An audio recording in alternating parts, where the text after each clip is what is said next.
Hello everyone, welcome to this channel. Friends, आज की video में हम डिस्कस करने वाले हैं सीटेट 2023 के लिए मोस्ट इम्पॉर्टेंट क्वेश्चंस। फ्रेंड्स, 9 जनवरी से आपके नेक्स्ट शिफ्ट स्टार्ट होने वाली है, तो अगर आप भी सीटेट का एग्ज़ाम देने वाले हैं तो इन वीडियोस की सीरीज़ को देखकर जाइएगा, ये आपको काफ़ी हेल्प करेंगी। तो चलिए स्टार्ट करते हैं। पहला क्वेश्चन है, नैतिकता का क्या अर्थ है? नैतिकता का अर्थ है बालक में नैतिक गुणों का विकास करना, जैसे झूठ न बोलो, बड़ों का आदर करना, दूसरों की आज्ञा का पालन करना, दूसरों की सहायता करना, मिलजुल कर रहना आदि। ठीक है, तो आपसे इस तरह से क्वेश्चन पूछा जा सकता है कि निम्नलिखित में से नैतिकता का अर्थ क्या है, और 4 ऑप्शन में से एक ऑप्शन इनसे रिलेटेड दे देगा, तो आपने चूज़ करना होगा। ठीक है, इसी तरह के क्वेश्चंस रहते हैं। फ्रेंड्स, इससे पहले भी मैं बहुत सारे प्रैक्टिस सेट करवा चुकी हूँ, अगर आप चाहें तो उन वीडियोज़ को भी देख लीजिएगा। अगर आपको लिंक ना मिले तो आप लोग मुझे कमेंट बॉक्स पे कमेंट करना, मैं आपको लिंक प्रोवाइड करवा दूंगी। चलिए दूसरा क्वेश्चन देखते हैं। कोहलबर्ग ने नैतिक विकास को कितने चरणों में बांटा है? कोहलबर्ग की जो थियोरी है फ्रेंड्स, सबसे पहले तो आप ये याद रखिए, नैतिक विकास की उन्होंने थ्योरी दी हुई है, क्योंकि डायरेक्टली ऐसे भी क्वेश्चन बनाए सीटेट में कि कोहलबर्ग ने किस चीज़ का सिद्धांत दिया है, तो नैतिक विकास का। ठीक है, तो इन्होंने जो है 3 चरणों में उसको बांटा था। 3 चरण कौन कौन से हैं? पहला होता है फ्रेंड्स कन्वेंशनल, जिसे हम बोलते हैं पूर्व रूढ़िगत नैतिकता का स्तर। दूसरा आता है, सॉरी फ्रेंड्स, पहला वाला प्री कन्वेंशनल। ठीक है, पहला वाला प्री कन्वेंशनल होता है, जिसे कहते हैं पूर्व रूढ़िगत नैतिकता का स्तर। दूसरा होता है कन्वेंशनल, जिसे कहते हैं रूढ़िगत नैतिकता का स्तर। और तीसरा आता है पोस्ट कन्वेंशनल, जिसे कहते हैं उत्तर रूढ़िगत नैतिकता का स्तर। ठीक है, इनकी एज आपको दिख रही होगी। प्री कन्वेंशनल होता है 4 to 10 ईयर, कन्वेंशनल होता है 10 to 13 year, and post conventional period आता है 13 साल से ऊपर के बच्चों में। ठीक हो गया, आई होप आप समझ गए होंगे। नेक्स्ट क्वेश्चन देखेंगे। समीपस्थो विकास का सिद्धांत ZPD सिद्धांत किसने दिया?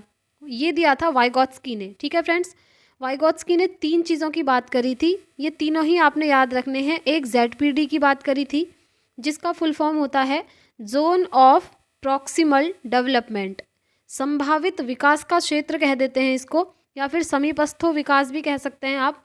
ठीक है, दूसरा इन्होंने बात करी थी स्कैप फोल्डिंग की, ये भी आप याद रखेंगे, स्कैप फोल्डिंग। ठीक है, स्कैप फोल्डिंग होती है टेम्पररी हेल्प की प्रोसेस। ठीक है, उसके बाद थर्ड इन्होंने बात करी थी MKO की, जिसका फुल फॉर्म होता है मोर नॉलेजेबल अदर, ये कोई पर्सन या टेक्निक हो सकती है। ठीक है फ्रेंड्स, अभी मैं आपको ऊपर ऊपर का बता रही हूँ, डीपली मैंने वाइगोत्स्की की थियोरी आपको करवा दी है।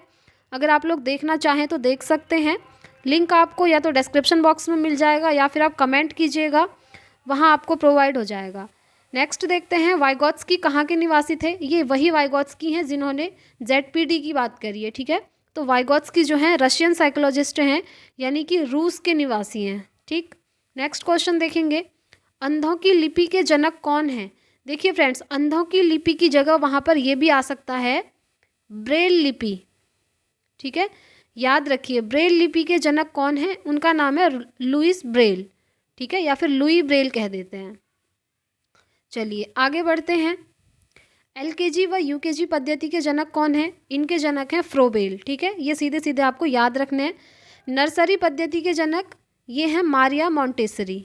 ठीक है, नेक्स्ट देखेंगे। भूल एवं प्रयत्न सिद्धांत किसने दिया था? ट्रायल एंड एरर थ्योरी ये दी थी थॉर्नडाइक ने। आपको याद होगा, थॉर्नडाइक ने जो एक्सपेरिमेंट किया था बिल्ली के ऊपर, ये वही है भूल और प्रयत्न का सिद्धांत। ठीक है, ट्रायल एरर थ्योरी। नेक्स्ट देखते हैं, अनुकूलित अनुक्रिया का क्लासिकी अनुबंधक सिद्धांत किसने दिया? देखिए फ्रेंड्स, क्लासिकल कंडीशनिंग थियोरी किसने दी? ये दी थी पावलोव ने। आपने एक्सपेरिमेंट आपको याद होगा डॉग के ऊपर जो इन्होंने किया था, है ना, वही वाला है ये, तो ये दिया था पावलोव ने। फ्रेंड्स, अगर इनमें से कोई भी टॉपिक ऐसा है जो आपने नहीं पढ़ा है तो आप लोग मुझे कमेंट कीजिएगा, मैं आपको अच्छे से करवा दूंगी और PDF भी प्रोवाइड करवा दूंगी। टेलीग्राम ग्रुप को आप ज्वाइन कर लीजिए, टेलीग्राम ग्रुप का लिंक आपको डिस्क्रिप्शन में मिल जाएगा, वहाँ पर आपकी काफ़ी हेल्प होगी फ्रेंड्स। नेक्स्ट क्वेश्चन है, देखते हैं, क्रिया प्रसूत अनुबंधन सिद्धांत किसने दिया? ये दिया था स्किनर ने। ठीक है, नेक्स्ट है, जीन पियाजे किस विचारधारा के समर्थक थे? ये तो बहुत इंपॉर्टेंट और बहुत ईजी क्वेश्चन है। संज्ञानात्मक, ठीक है। पियाजे ने जो थियोरी दी थी अपनी संज्ञानात्मक, ठीक है, कॉग्निशन पर बेस्ड थी वो, ये आपको पता होगा। आगे बढ़ेंगे, संज्ञानात्मक विकास का सिद्धांत कहते हैं उसको।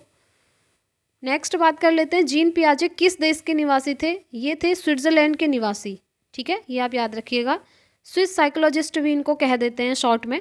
तो इन्होंने जो थियोरी दी थी ना फ्रेंड्स, संज्ञानात्मक विकास का सिद्धांत जिसको कहते हैं, कॉग्निटिव डेवलपमेंट थियोरी, उसमें इन्होंने 4 स्टेजेस बताई थी जो मोस्ट इंपॉर्टेंट हो जाती हैं आपके लिए। उसको याद करने के लिए ये न्यूमोनिक है, sensory motor, pre operational, concrete operational and formal operational, ठीक है। नेक्स्ट क्वेश्चन देखेंगे फ्रेंड्स। अभी मैं डिटेल में आपको नहीं बता रही हूँ क्योंकि इन क्वेश्चंस के थ्रू आपका क्विक रिवीजन करवाना है। डिटेल्ड थ्योरी मैं आपको करवा चुकी हूँ। नेक्स्ट क्वेश्चन, वह कौन वैज्ञानिक हैं जो पहले जीव विज्ञान के प्रोफेसर थे और बाद में मनोविज्ञान के प्रोफेसर बने? वो थे जीन पियाजे, ठीक है। नेक्स्ट देखिए, 17वीं शताब्दी में मनोविज्ञान को क्या कहा जाता था? 17वीं शताब्दी में मनोविज्ञान को मन या मस्तिष्क का विज्ञान कहा जाता था, ठीक है। नेक्स्ट है, 18वीं शताब्दी में मनोविज्ञान को क्या कहा जाता था? तो 18वीं शताब्दी में चेतना का विज्ञान कहा जाता था। एंड अगर 20वीं शताब्दी की बात करें तो 20वीं शताब्दी में मनोविज्ञान को व्यवहार का विज्ञान कहा जाता है, ठीक हो गया। नेक्स्ट बात करेंगे, व्यवहार का विज्ञान, यह कथन किसने दिया था? यह कथन दिया था वॉटसन ने, ठीक। आगे बढ़ेंगे, शिक्षा का अधिकार अधिनियम कब बना? 2009 में, ठीक है। राइट टू एजुकेशन एक्ट, शिक्षा का अधिकार अधिनियम RTE 2009 जिसको बोलते हैं। फ्रेंड्स, RTE टॉपिक को आप डिटेल में पढ़ के जाना क्योंकि इससे बहुत सारे क्वेश्चन बनते हैं। जैसे इसमें कहा है कि 6 से 14 साल तक बच्चों को फ्री एंड कंपलसरी एजुकेशन देंगे। इन्होंने प्राइमरी टीचर्स के लिए अलग बात कही है और उसके ऊपर वाली क्लासेस के लिए अलग बात करी है, ठीक है। तो आप याद रख लीजिएगा, पूरा टॉपिक आप अच्छे से पढ़ना। अगर आपने कोई भी ऐसा है कि नहीं पढ़ा है तो आप मुझे कमेंट कीजिए, मैं आपको RTE पूरा करवा दूंगी, ठीक है। इसमें इस तरह के क्वेश्चन बनते हैं कि एक वीक में टीचर ने कितने दिन काम करना होता है, या फिर टीचर स्टूडेंट का रेशियो कितना होता है प्राइमरी और अपर प्राइमरी में। इस तरह के क्वेश्चंस काफ़ी बने हुए हैं। नेक्स्ट देखेंगे, शिक्षा मनोविज्ञान की पहली पुस्तक किसने लिखी? तो शिक्षा मनोविज्ञान की पहली पुस्तक लिखी थी थॉर्नडाइक ने 1903 में, ठीक है। आगे बढ़ेंगे, शिक्षा का अधिनियम लागू कब हुआ? लागू हुआ था 1 अप्रैल 2010 में, ठीक है, 2010। नेक्स्ट क्वेश्चन देखते हैं। नेक्स्ट है, एक कक्षा में शिक्षक एवं छात्र का अनुपात होना चाहिए। देखिए, अभी मैं बता रही थी आपको RTE 2009 से जो क्वेश्चंस बने हुए हैं ये उसी के अंदर से है कि एक क्लास में टीचर एंड स्टूडेंट का रेशियो कितना होना चाहिए? वो होना चाहिए 1:40, ठीक है, यानी कि 40 स्टूडेंट पर एक टीचर। नेक्स्ट क्वेश्चन देखेंगे, मनुष्य की संरचना कितने गुणसूत्रों से बनी हुई है? तो वो 23 गुणसूत्रों से, ठीक है। 23 पेयर होंगे फ्रेंड्स, 23 पेयर होंगे, ठीक है, जोड़े।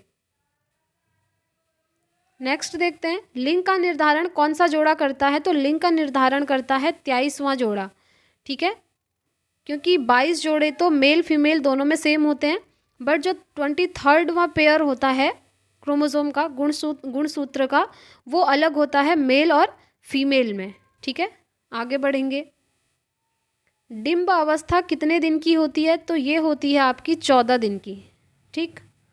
नेक्स्ट देखते हैं, मनुष्य किस प्रजाति में आता है? ये आता है होमोसेपियंस। आगे बढ़ेंगे, जन्म के समय बालक का वजन कितना होता है? जन्म के समय होता है फ्रेंड्स, ये क्वेश्चन भी इंपॉर्टेंट है, 2 kg 700 ग्राम या फिर 7 to 7.5 पाउंड का होता है, ठीक है, जन्म के समय। नेक्स्ट क्वेश्चन देखेंगे, मनोविज्ञान को एक विषय के रूप में निश्चित आधार देने का श्रेय किसको जाता है? ये जाता है विलियम जेम्स को। एंड विलियम जेम्स जो थे अमेरिका के थे, ठीक है, ये भी याद रखना है। नेक्स्ट है, अमेरिका के मनोविज्ञान के जनक, ये भी विलियम जेम्स ही हैं। नेक्स्ट देख लेते हैं, पियाजे से रिलेटेड है। पियाजे ने बालकों के विकास के लिए कौन सा सिद्धांत दिया? देखिए, एक ही क्वेश्चन को कितनी बार घुमाकर पूछा है फ्रेंड्स। पियाजे ने जो बालकों के विकास के लिए सिद्धांत दिया था उसे बोलते हैं संज्ञानात्मक विकास का सिद्धांत, जिसे इंग्लिश में बोलते हैं कॉग्निटिव डेवलपमेंट थियोरी, ठीक है, जिसमें इन्होंने 4 स्टेजेस की बात करी थी।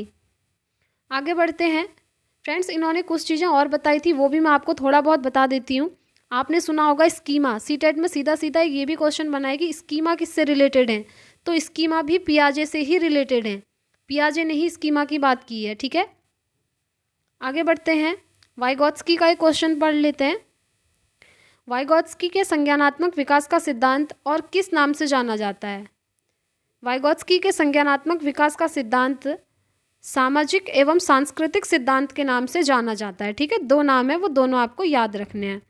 नेक्स्ट क्वेश्चन है, बालक में नकारात्मक सोच कौन सी अवस्था में उत्पन्न होती है? तो वो होती है किशोरावस्था में, जिसे एडोलेसेंस कहते हैं, ठीक है। एडोलेसेंस से बहुत सारे क्वेश्चंस आते हैं फ्रेंड्स, इसे आप अच्छे से पढ़ के जाना।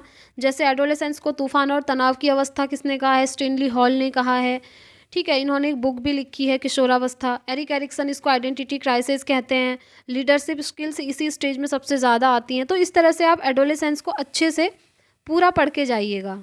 तो फ्रेंड्स, आज के प्रैक्टिस सेट में इतने ही क्वेश्चन रखे हैं। अब हम दूसरा प्रैक्टिस सेट करेंगे। आज के लिए यही है, आप लोग इसे अच्छे से देख लीजिएगा। इससे पहले भी मैंने जो करवाए हैं उन्हें भी देख के जाइएगा। आपका सीटेट का एग्ज़ाम बहुत अच्छा होगा, ठीक है फ्रेंड्स। आई होप आपको वीडियो पसंद आई होगी। अगर पसंद आई है तो प्लीज़ वीडियो को लाइक एंड चैनल को सब्सक्राइब कर लीजिए। बेल आइकन प्रेस कर लीजिए ताकि आने वाली वीडियोज़ की हर नोटिफिकेशन आपको टाइम से मिल सके। तो फ्रेंड्स, अब हम मिलेंगे नेक्स्ट वीडियो में। तब तक के लिए thank you, bye bye, take care, all the very best.